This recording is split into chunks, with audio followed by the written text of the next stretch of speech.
যেখান থেকে কুরবানি আসলো তিনি হলেন ইব্রাহিম আলাইহিস সালাতু ওয়াস সালাম।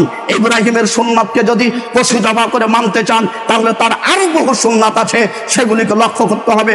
অথচ সেই সুন্নাতগুলি আপনি আঁকড়ে ধরে আছেন। পৃথিবীতে একজন ব্যক্তি এসেছিলেন সর্বপ্রথম, তিনি হলেন ইব্রাহিম আলাইহিস সালাম, যিনি মূর্তিকে ভেঙ্গে যুক্তি দেখিয়ে সব মূর্তিকে চৌচির করে দিয়েছিলেন। অথচ সেই মূর্তি তিনি ভেঙ্গে বড়টার উপর কোরাল দিয়েছিলেন। ইব্রাহিমের সুন্নাত হলো মূর্তি ভাঙা, আবার পথ হলো তার কুরবানি দেওয়া। কুরবানিতে গোশত আছে তাই আপনি কুরবানি দিচ্ছেন গরু জবাই করে, কিন্তু ইব্রাহিম যে মূর্তি ভাঙলো সেই মূর্তি আপনি ভাঙতে পারছেন না। আপনি মূর্তি গড়ান, আপনি মুসলমান না হিন্দু না খ্রিস্টান, বুঝাবুঝি হবে সেদিন, যেদিন কিয়ামত কায়েম হবে, যেদিন আল্লাহ ছাড়া আর কেউ বিচারক থাকবে না, সেদিন বুঝতে পারবে।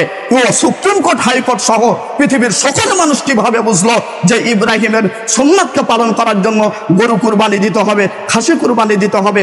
এই পথ তো ঠিকই বুঝেছে, কিন্তু এই পথ কেন বুঝলো না যে ইব্রাহিমের আরেকটা পথ আছে, ইব্রাহিম মূর্তি ভেঙে চৌচির করেছিলেন। এই পথ তারা মানতে চায় না, বুঝবে সেদিন যেদিন কবরে যাবে।